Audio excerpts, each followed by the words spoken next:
ನನ್ನನ್ನು ತಮ್ಮ ಶಿಷ್ಯನನ್ನಾಗಿ ಸ್ವೀಕರಿಸುತ್ತಿದ್ದ. ಯಾರಪ್ಪ ನೀನು? ಎಲ್ಲಿಂದ ಬಂದೆ? ನಾನು ಕನಕನಾಯಕನಪ್ಪ, ಗಣಾಯಕ. ಬನ್ನಿ, ಪ್ರಸಾದವನ್ನು ತೆಗೆದುಕೊಳ್ಳಿ. ಈ ಫಲವನ್ನು ಯಾರಿಗೂ ಕಾಣದ ಸ್ಥಳದಲ್ಲಿ ತಿಂದು ಬನ್ನಿ.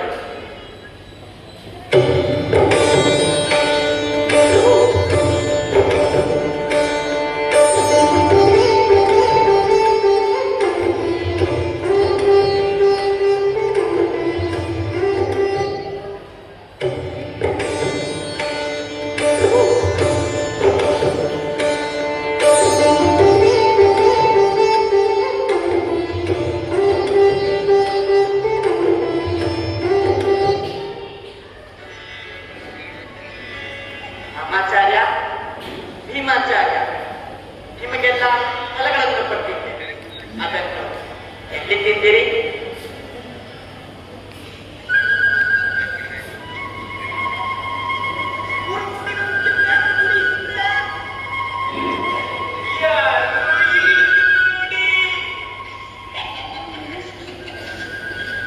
ಭಲೆ ಭಲೆ ಭೀಮಾಚಾರ್ಯ, ತಾವು ಮನೆಯೊಳಗೆ ಹೋಗಿ ಭದ್ರವಾಗಿ ಹಾಕಿ ಹಾಸಿಗೆ ಹಾಕಿ ಹೊತ್ತಿಗೆಯನ್ನು ಮೈ ತುಂಬಾ ಹೊತ್ತಿಕೊಂಡು ಬಾಳೆಹಣ್ಣನ್ನು ಸಿಪ್ಪೆ ಕೂಡ ಹಾಕಿದ್ದೇವೆ.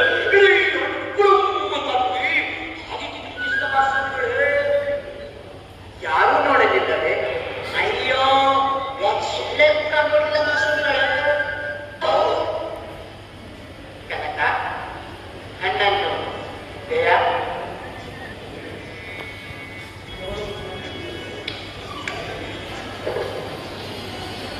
ಇದು ಏಕೆ? ಯಾರು ಗುರುಗಳ ಸ್ಥಳದಲ್ಲಿ ತಿಂದು ಬಾ ಅಪ್ಪಣೆ ಮಾಡಿ.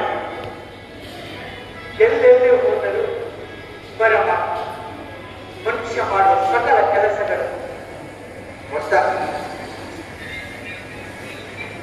ಎಲ್ಲಿಯೂ ನೋಡುವುದಿಲ್ಲವೋ ಅಂಥ ಬೇಕಾದಷ್ಟು ಸಹಾಯ ತಿಳಿಸಿದರೆ ಮಹಾಸ್ವಾಮಿಗಳು ಅಪ್ಪಣೆ ಮಾಡಲು ಹೋಗಿ ತಿಂದು ಬರುವುದು. ಫಲ ಕನಕ, ಫಲ. ಜ್ಞಾನ ಅಂದರೆ ಇದು. ನೋಡಿದ್ದೀರಾ ಶಿಷ್ಯರೇ? ಸಾವಿರಾರು ಗ್ರಂಥಗಳನ್ನು ಅಧ್ಯಯನ ಮಾಡಿದ ಶಬ್ದ ಭಂಡಾರದ ಜ್ಞಾನ ಮತ್ತು ಪರಮಾತ್ಮನ ಸಾಕ್ಷಾತ್ಕಾರಕ್ಕಾಗಿ ಪ್ರಯತ್ನಿಸುತ್ತಿರುವ ಜ್ಞಾನ ಕನಕನಲ್ಲಿ. ಇದರಲ್ಲಿ ಯಾರು ಶ್ರೇಷ್ಠರೋ ಯಾರು ಕನಿಷ್ಠರೋ ನೀವೇ ನಿರ್ಧಾರ ಮಾಡಿ.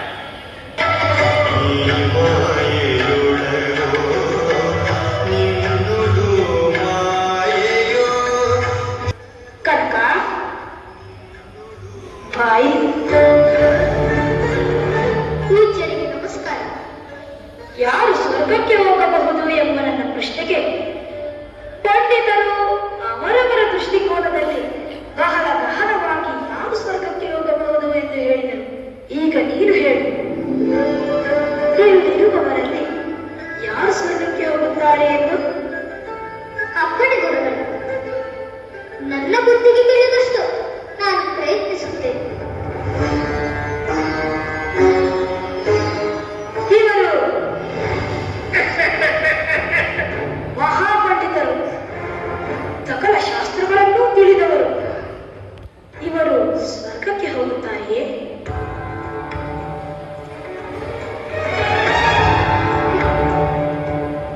ಇಲ್ಲ ಪೂಜ್ಯರೇ, ಇವರು ಹೋಗುವುದಿಲ್ಲ.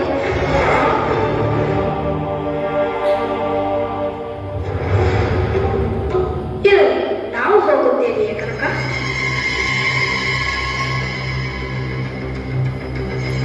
ಇಲ್ಲ ಪೂಜ್ಯರೇ, ನೀವು ಸಹ ಹೋಗಲಾರೆ. ನೋಡಿದಿರಾ, ಅವರು ಹೋಗುತ್ತಾರಂತೆ. ಮತ್ತಾರು ಹೋಗುತ್ತಾರೆ ಕನಕ? ನೀನು ಹೋಗುತ್ತೇನು? ನಾನು ಹೋದರೆ ಹೋದೆ. ಅಯ್ಯೋ ಗುರುಗಳೇ, ನೋಡಿದಿರಾ ಅಂತ ಹೇಳಿಲ್ವಾ? ಅವನೇ ಹೋಗ್ತಾರಂತೆ. ನೀವು ಕೊಟ್ಟ ಸಲಿಗೆಯನ್ನು ಹೇಗೆ ದುರುಪಯೋಗ ಮಾಡಿದ ನೀಚ! ಪಂಡಿತರು ದಯವಿಟ್ಟು ಕೋಪಿಸಿಕೊಳ್ಳಬಾರದು. ನಾನು ಹೇಳಿದ್ದು ನಾನು ಎಂದರೆ ನಾನು ಎಂಬ ಭಾವನೆ. ನಾನು ಎಂಬುದು ಹೋದರೆ ನಾನು ಹೋಗುತ್ತೇನೆ, ಇಲ್ಲವೆಂದರೆ ಇಲ್ಲ. ನಾನು ಎಂದರೆ ನಾನು ಎಂಬ ಅಹಂಕಾರ. ಯಾರು ನಾನು ಎಂಬ ಅಹಂಕಾರವನ್ನು ಬಿಡುತ್ತಾನೋ ಅವನು ಸ್ವರ್ಗಕ್ಕೆ ಹೋಗುತ್ತಾನೆ. ಅವನವರು ಹೋಗಲಾರ ಎಂಬುದೇ ಕನಕನು ಹೇಳಿದ ನಾನು ಹೋದರೆ ಹೋದೆಯನು ಎಂಬ ಭಾವ ಅಲ್ಲವೇ ಕನಕ? ಹೌದು ಪೂಜ್ಯ.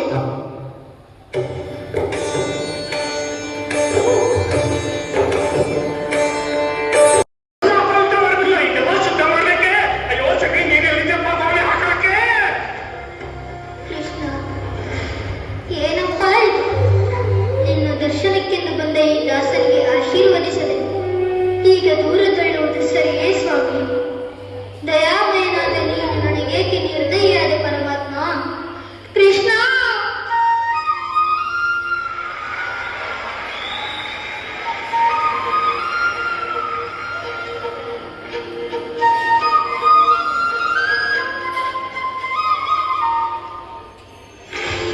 ಯಾಕೆ ಹೀಗಿದೆಯಾ ಕನಕ? ಇನ್ನೇನು ಮಾಡು? ಕೃಷ್ಣನನ್ನು ನೋಡಿ ಅವನ ಸೇವೆ ಮಾಡಲು ಬಂದ ಈ ದೀನನಿಗೆ ಸುಮ್ಮನಿರುವುದು ನ್ಯಾಯವೇ? ಒಳಗಡೆ ಸ್ವಾಮಿ ಅವರು ಪೂಜೆ ಮಾಡ್ತವ್ರೆ, ಅಲ್ಲೇ ಕೃಷ್ಣ ಅನ್ಸುತ್ತೆ. ಅವನ ದರ್ಶನ ಆಗುವವರೆಗೂ ಇಲ್ಲೇ ಉಪವಾಸ ಮಾಡಿ ಪ್ರಾಣ ಬಿಡ್ತೀನಿ. ಹಾ ಅಯ್ಯ, ಉಪವಾಸ ಮಾಡಿ ಪ್ರಾಣ ಬಿಡೋದು ಮಹಾಪಾಪ.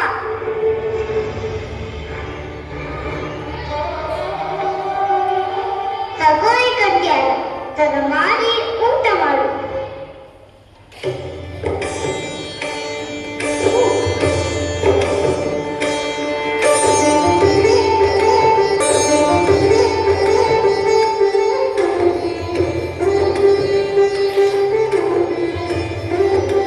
ಇವನ ಸ್ವಾಮಿ ಕಟ್ಟಿ ಹಾರವನ್ನು ಕದ್ದು ಒಂದು ಹೊತ್ತಿನ ಊಟಕ್ಕೋಸ್ಕರ ನನ್ನನ್ನು ಉದ್ಧಾರ ಮಾಡ್ಲಿಕ್ಕೆ ಬಂದಿದ್ದ.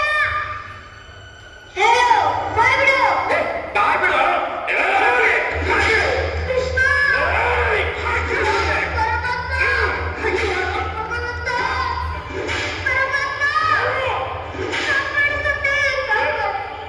ನಿನ್ನ ಮಹಿಮೆಯನ್ನು ತಿಳಿಯದ ಈ ಜನರ ನೇತ್ರವನ್ನು ತೆರೆದು ಉದ್ಧಾರ ಮಾಡುತ್ತಂತೆ, ಉದ್ಧಾರ ಮಾಡು. ಬಾಗಿಲನು ತೆರೆದು ಸೇವೆಯನ್ನು ಕೊಡೋದರಿಯೇ, ಬಾಗಿಲನು ತೆರೆದು ಸೇವೆಯನ್ನು ಕೊಡೋದರಿಯೇ, ಕೂಗಿದರು ಧ್ವನಿಗೆ